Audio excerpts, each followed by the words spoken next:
AITA for refusing to pay my friend's share of the bill after she forgot her wallet. A few days ago, I went out to dinner with a group of friends. There were 6 of us in total. We had planned this for weeks, and I had been really looking forward to it. It's not every day that we get to meet up like this. We all have busy lives, so this kind of gathering always feels special. We went to a nice Italian restaurant that had just opened up in town. It was one of those trendy places where you have to make a reservation weeks in advance, and we were lucky enough to get a table. The evening started off really well. The ambience was cozy, the food smelled amazing, and everyone was in a great mood. We were laughing, talking about everything that had happened since we last saw each other: work dramas, relationship stuff, random funny stories. I had a glass of wine, and I remember thinking how happy I was at that moment, surrounded by friends and good food. The waiter came over, and we ordered appetizers, main courses, and a few bottles of wine for the table. The whole evening felt like a much-needed escape from the usual daily grind.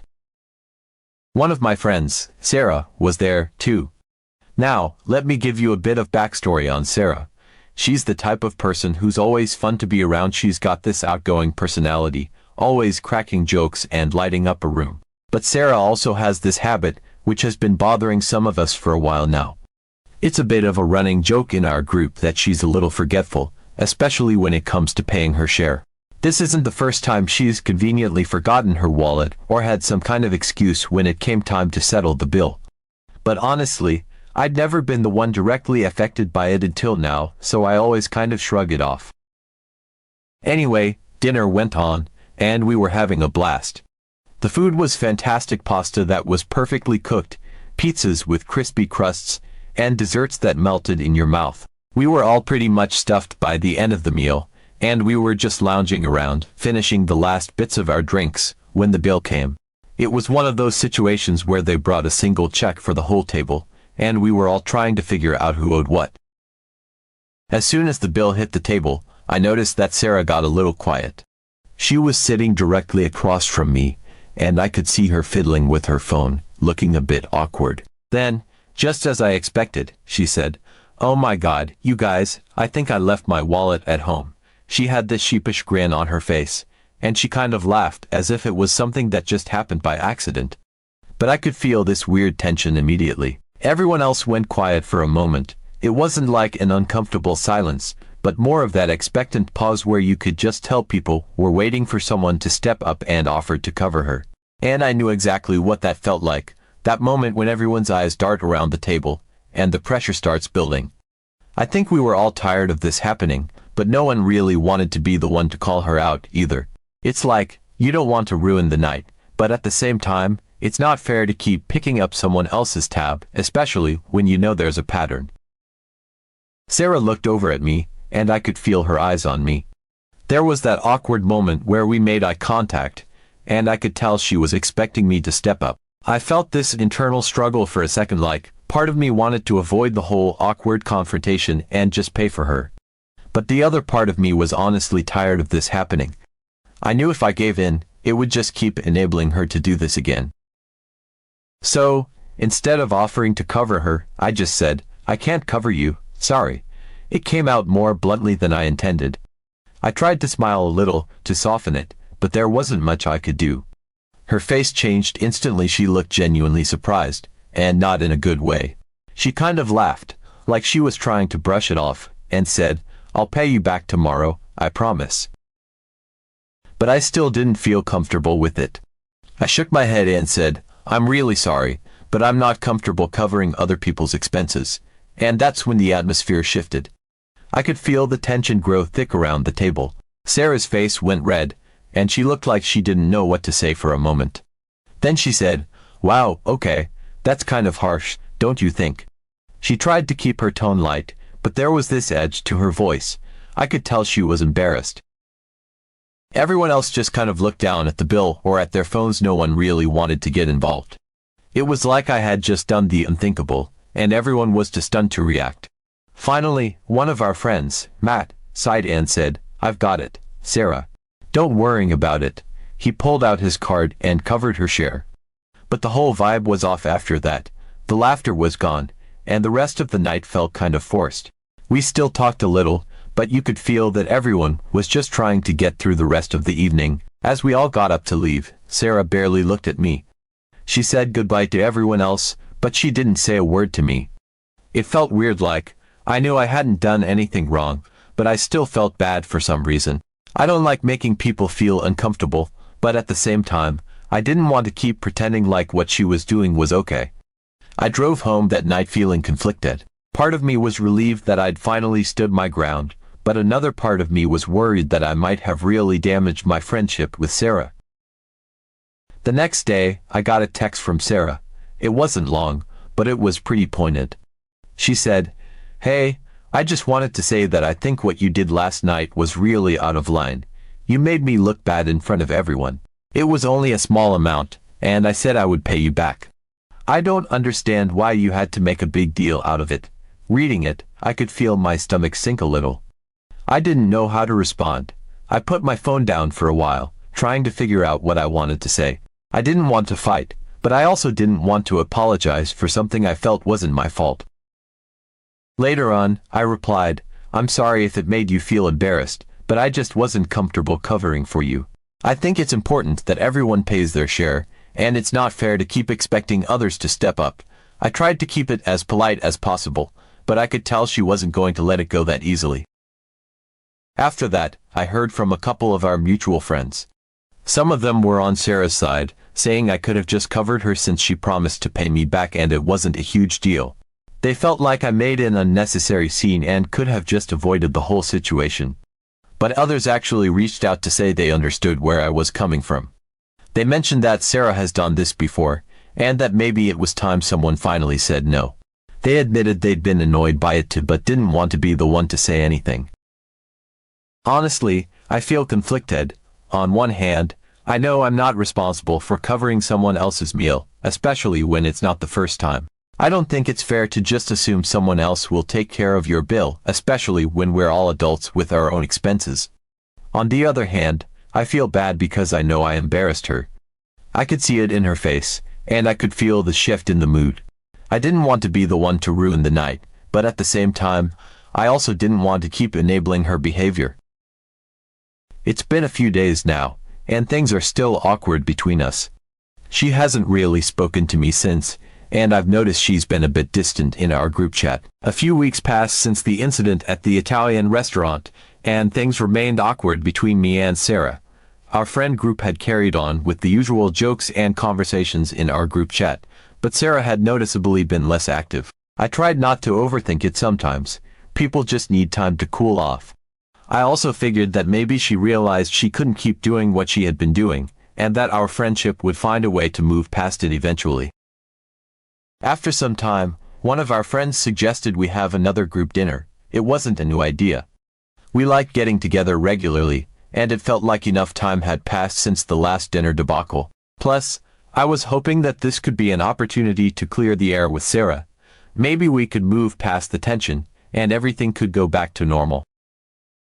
We chose a trendy Asian fusion place that had a great menu, a lot of vegetarian options for a couple of our friends, and amazing cocktails. This time, I told myself I wasn't going to get caught up in any awkward financial situations. I made sure to bring cash, just to be extra prepared in case we ended up having to split the bill again. As the day of the dinner approached, I was actually feeling hopeful about it.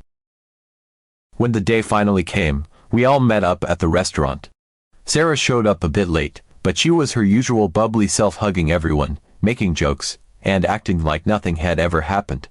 Part of me felt relieved. Maybe we could just leave the weirdness behind. The night started off great. Our drinks arrived, and the conversation was flowing naturally. We laughed over ridiculous memes, caught up on each other's work lives, and just enjoyed being together. The food was fantastic, the plates were beautifully arranged, and we passed around dishes so everyone could have a taste of everything. It felt almost like old times, like we were finally getting back on track. I was even starting to feel a little guilty, thinking that maybe I had been too harsh with Sarah before. After all, she was still my friend, and we had shared so many good times together. For a while, it seemed like everything was back to normal. But then, just as the check arrived, I felt this sense of déjà vu. I noticed Sarah shifting in her seat, glancing around at everyone in a way that seemed too familiar. The server set the bill on the table, and we all started pulling out our wallets. I saw Sarah rummage through her bag, and I just knew what was coming. I felt that same tension, that same awkwardness that I had felt at the last dinner. Sarah sighed dramatically and said, "Guys, I'm really sorry, but I only have about half of what I owe for my share." She had this apologetic smile on her face, and she looked around the table. "Could someone spot me for the other half? I promise I'll pay you back tomorrow." I couldn't help it, I just felt this mix of frustration and disbelief rising up inside me. Here we were, again. And what's worse, this time she was pulling a different kind of trick, like she thought we wouldn't notice that it was the same pattern with a different flavor. Before I could say anything, Matt, the same guy who had covered her last time, spoke up. He looked right at Sarah and said, "You know, Sarah, I never got paid back from last time. You promised me you'd pay me the next day, and I never saw that money." The room went quiet. I could feel everyone shifting uncomfortably in their seats, and I knew the situation was about to take a turn. Sarah looked a little stunned, her face flushed a bit, and she tried to laugh it off, saying, "Oh, I thought I paid you back. I'm really sorry, Matt, I must have forgotten." She tried to keep her voice light, but there was an edge to it. And that's when I lost it, not in an angry way, but in that kind of exasperated, I can single quotes T believe this is happening way. I just started laughing. I know it probably wasn't the most appropriate reaction, but I couldn't help myself. It was just too ridiculous, the way she was acting like it was no big deal when it was so obvious that this was a habit. Through my laughter, I said, "Sarah, is this your new invention? Last time, it was the forgotten wallet, and now it's only having half the amount. What's it going to be next time?" I couldn't stop myself. I was still laughing, but I knew there was a seriousness behind my words. I was tired of the games, tired of her assuming we'd all just cover for her without a second thought. Sarah's expression changed immediately. The smile disappeared, and she looked genuinely hurt. I could see her eyes narrow, and she muttered something under her breath, something I couldn't quite catch. She stopped looking at me altogether, and I could feel the tension come flooding back into the room. I glanced around at everyone else. Most of them looked uncomfortable, staring down at their plates or at their phones. Finally, one of our friends, Jessica, sighed and said, "I'll cover it this time, Sarah. But, honestly, this is starting to get old." Jessica's words hung in the air for a moment, and Sarah didn't say anything. She just nodded and looked down, her face flushed. The rest of the dinner was awkward, to say the least. We all tried to make small talk, but it was clear that the mood had shifted completely. No one was really into it anymore, and I think we were all just ready to leave. After we paid the bill and left the restaurant, Sarah didn't say goodbye to me. She hugged a couple of our friends, thanked Jessica, and then walked off without even looking my way. I tried not to let it bother me, but it did.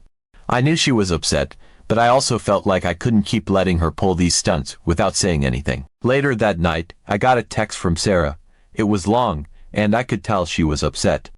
She said, "I can't believe you made fun of me like that in front of everyone. You completely humiliated me. I thought you were my friend, but clearly, you just wanted to embarrass me. It wasn't fair, and I don't know why you had to make a scene like that." I read the message a few times, and I felt this mix of emotions: guilt, frustration, anger. I didn't want to hurt her feelings, but at the same time, I knew I hadn't done anything wrong. I wasn't the one making a scene, she was, by continually putting us in these situations. I replied, "Sarah, I didn't make fun of you. You made fun of yourself by not paying Matt back and then trying to pull another excuse tonight. You can't keep expecting everyone to pay for you, and then get mad when someone finally calls you out on it. It's not fair to us, and it's not okay." A few minutes later, I got another reply from her, and this one was even more shocking. She said, "I'm a girl. It's normal for guys or even friends to help pay for me when I'm short. It's what friends do.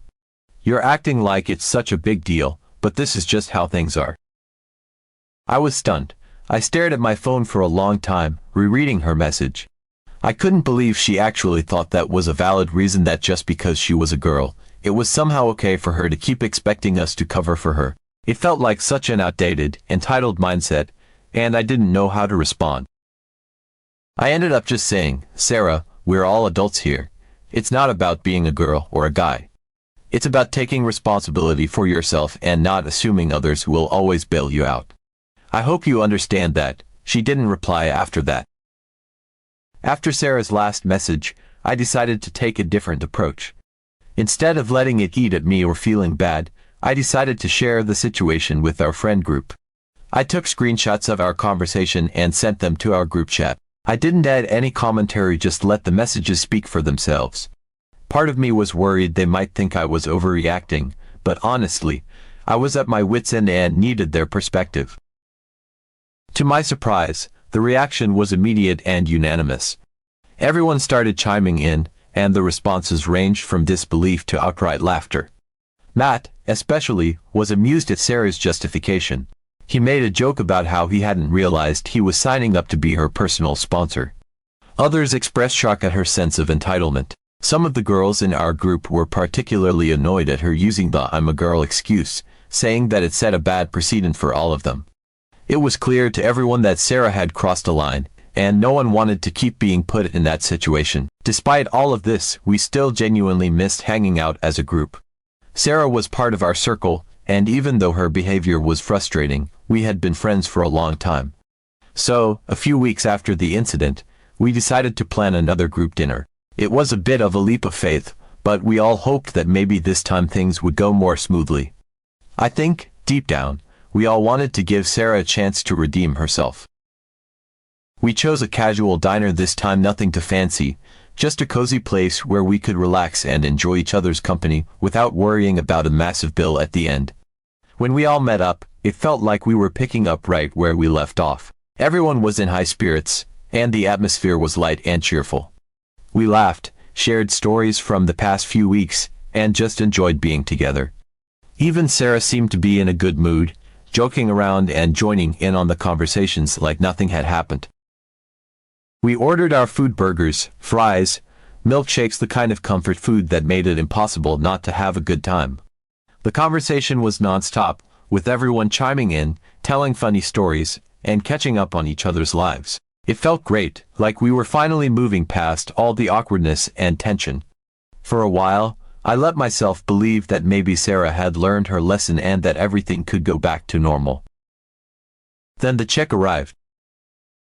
The server placed the bill on the table, and we all started reaching for our wallets. I noticed Sarah hesitate for a moment, and I felt that familiar sense of dread creeping up. She sighed loudly, just like she had at the last dinner, and said, "Guys, I forgot my wallet. Someone's going to have to pay for me." But this time, something different happened. Everyone was so engrossed in their conversations, laughing and talking over each other, that they didn't even seem to hear her. I watched as Sarah's eyes darted around the table, a look of frustration growing on her face. She repeated herself, this time a little louder, "Hey, I forgot my wallet. Can someone pay for me?" Once again, no one seemed to hear her. I could see that everyone had heard her, they were just pretending not to. The conversation continued, and everyone was talking and laughing as if nothing had happened. I could see Sarah starting to get visibly annoyed. She raised her voice again, this time with a tone that was almost demanding. "I need someone to pay for me. I don't have my wallet." The entire table went quiet for a moment. Everyone looked at Sarah, and then, almost as if on cue, they all burst out laughing. It wasn't a mean-spirited laugh, but it was definitely one of those "are you serious" moments. Matt, who had been the one to cover for her before, shook his head and said, "Not this time, Sarah. You're going to have to figure it out." The look on Sarah's face was one of pure shock. She opened her mouth to argue, but before she could say anything, Jessica chimed in, "Sarah, come on, we're not doing this again. You're going to have to pay for yourself." Sarah looked around the table, as if expecting someone to step in and help her, but no one said anything. Everyone just looked at her, waiting to see what she would do. Then, to everyone's surprise, Sarah reached into her bag and pulled out her wallet. She had it the whole time. She opened it, took out her card, and paid for her share of the bill. The entire table went silent for a moment, and then everyone burst out laughing again. It was a mix of shock and disbelief. All this time, she had her wallet, and she was just trying to pull the same stunt again. I couldn't help but laugh. It was almost comical, the way she had tried to play us, only to be caught red-handed. Jessica leaned over, still laughing, and said, "So, are you going to pay back Matt now? You promised you would, and you never did." The rest of us nodded in agreement, and I could see Sarah's face turn red. She tried to laugh it off, saying, "Come on, guys, it's not a big deal. I'm a girl, it's normal for friends to help me out sometimes." But that just made everyone laugh even harder. Matt, still smiling, said, "Sarah, it's not about being a girl, it's about keeping your word. You said you'd pay me back, and you didn't. We're all friends here, but that doesn't mean you get a free pass." Sarah looked around the table, clearly flustered. She hesitated for a moment, then sighed and pulled some cash out of her wallet. She handed it over to Matt, who took it with a smile and said, "Thank you, that's all we wanted." After that, the mood shifted back to what it had been before. Everyone was still laughing, and we all got up to leave the restaurant. As we walked out, Sarah stayed quiet for the most part, but no one was giving her a hard time anymore.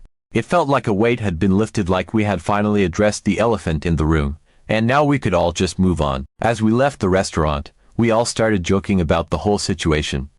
It was clear that no one was holding a grudge, but at the same time, we weren't going to let Sarah off the hook so easily anymore. It felt like a turning point, like maybe she had finally gotten the message.